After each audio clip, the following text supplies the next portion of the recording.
The quick India news में आपका स्वागत है। दिखाते हैं देश प्रदेश की खबरें। रक्षा मंत्री राजनाथ सिंह ने कुशीनगर में चुनावी जनसभा को संबोधित किया। श्री विजय दुबे जी, सांसद राज्यसभा श्रीमान आरपीएन सिंह जी, जिला अध्यक्ष श्री दुर्गेश राय, लोकसभा प्रभारी श्री नरेंद्र मणि जी, अवधेश प्रताप सिंह लोकसभा संयोजक, पूर्व जिला अध्यक्ष बाबू जगदम्बा सिंह जी, श्री अतुल सिंह राज्य मंत्री, श्री विनय प्रकाश गौड़ विधायक रामकोला, श्री राजेश जी पांडे पूर्व सांसद, श्रीमान विवेकानंद पांडे, श्रीमान मोहन वर्मा, श्री मदन गोविंद राव, श्री दीपलाल भारती और श्री नौरंग सिंह चेयरमैन भथौली, हमारे सभी मंडल अध्यक्ष और मंच पर उपस्थित अन्य सभी पार्टी के अधिकारी और सभा में मौजूद मेरे सभी सम्मानित बहनों एवं भाइयों। वैसे रामकोला मैं कई बार आ चुका हूं, ये पहली बार मेरा आना नहीं हुआ है। मैं बैठकर बोल रहा हूं कि या मैं गुस्ताखी कर रहा हूं, क्योंकि आज के 15 दिन पहले पैर में चोट लग जाने के कारण आंध्र प्रदेश की सभा को संबोधित करने के बाद नीचे उतर रहा था, पैर में चोट लग गई। डॉक्टरों ने कहा कि आपको 1 सप्ताह आराम करना पड़ेगा, लेकिन आप जानते हैं चुनाव का दौर चल रहा है। मैंने फैसला किया, जब तक 400 से अधिक सीटों पर बीजेपी नेतृत्व की एनडीए कामयाबी हासिल नहीं कर लेगी, तब तक मैं चैन की नींद नहीं लूंगा। जहां तक विजय दुबे जी का प्रश्न है, इनके बारे में मुझे कुछ कहना नहीं है। इतना विजय दुबे के बारे में मैं बतला सकता हूं, भारत की संसद में बराबर क्षेत्र की समस्याओं को प्रभावी तरीके से उजागर करने का काम कोई करता है तो आपके विजय दुबे करते हैं।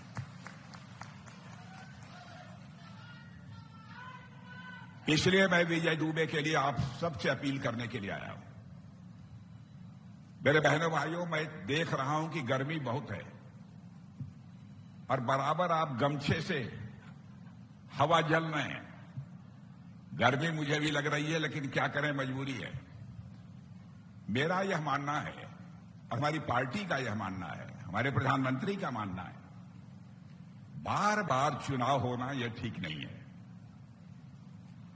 ऐसा होना चाहिए कि सारे देश में एक साथ ही लोकसभा के भी चुनाव हो जाएं और एक ही उसी के साथ विधानसभा के भी चुनाव हो जाएं। इसलिए मैं आपको आश्वस्त करना चाहता हूं, इस बार आप जो सरकार बना रहे हैं, 5 वर्षों के अंदर बहनों भाइयों, हम लोगों की पूरी कोशिश होगी 1 नेशन 1 इलेक्शन की व्यवस्था भारत में कर दी है। जहां तक मोदी जी का प्रश्न है, मुझे ज्यादा बतलाने की कोई जरूरत नहीं है। बहनों भाइयों, मोदी जी के नेतृत्व में भारत का कद सारी दुनिया में ऊंचा हुआ है। रामकोला के रहने वाले लोग यदि विदेशों में होंगे, आप उनसे पूछिएगा भारत के लोगों के प्रति आज के 10 साल पहले किस प्रकार का भाव था और आज विदेशों में रहने वाले भारतीय लोगों के प्रति क्या भाव है। जमीन आसमान का अंतर देखने को मिलेगा।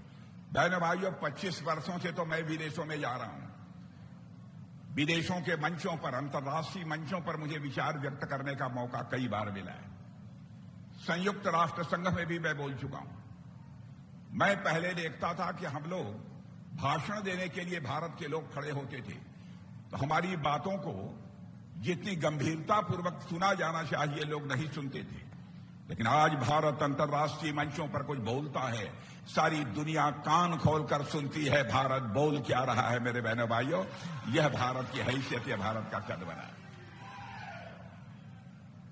जो काम पिछली कोई सरकार नहीं कर पाई, उसको मोदी जी ने कर दिखाया है।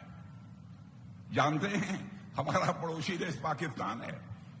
पाकिस्तान के एक सांसद, member of parliament Fazlur Rahman ने पाकिस्तान की संसद में खड़े होकर यह कहा, ऐ पाकिस्तानियों सुनो, भारत तो विश्व की महाशक्ति बन रहा है, लेकिन पाकिस्तान अपने को बर्बादियों से बचाने के लिए दुनिया के सामने हाथ फैलाकर भीख मांग रहा है। बहनों भाइयों, ये हमारा पड़ोसी कह रहा है। लेकिन हमारे यहां के कांग्रेस और सपा के लोगों को बात समझ में नहीं आती। पाकिस्तान जो हमारा धुर दुश्मन है, वो भारत के बारे में यह बोल रहा है।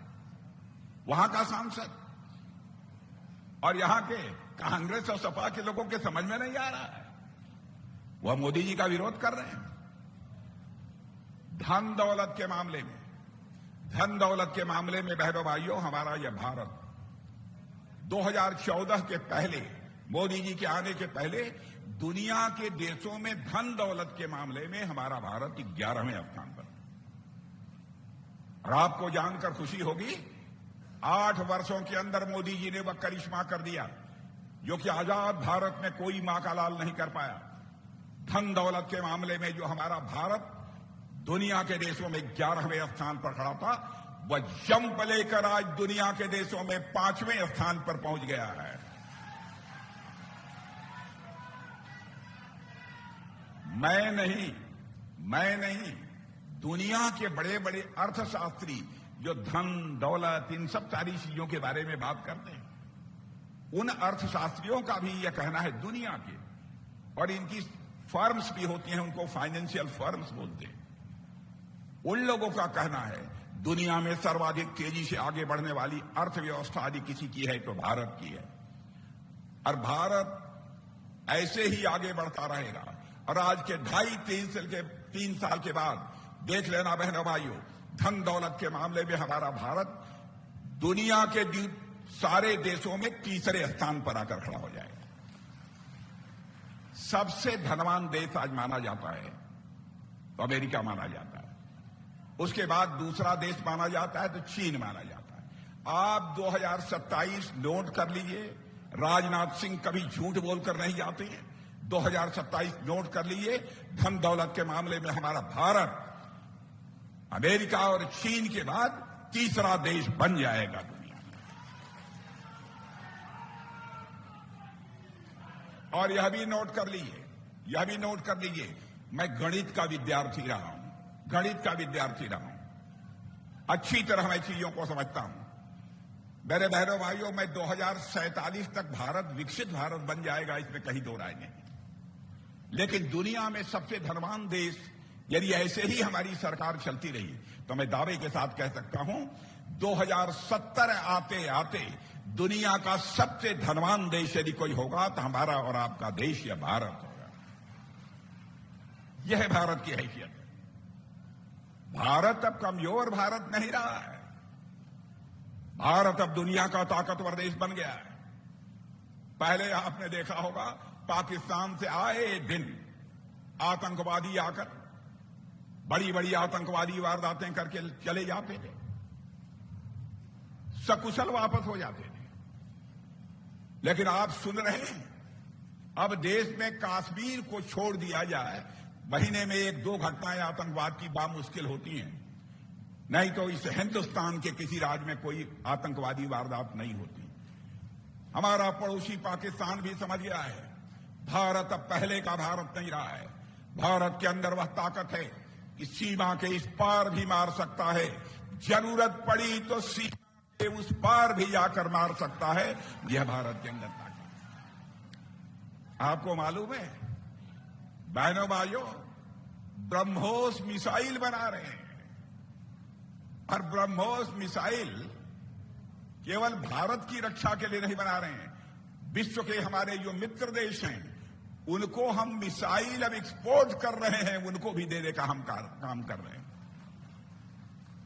यहां से मारिए 800 किलोमीटर दूर तक जो भी हमारा दुश्मन होगा उसको मार गिराएगा। यह है भारत की ताकत।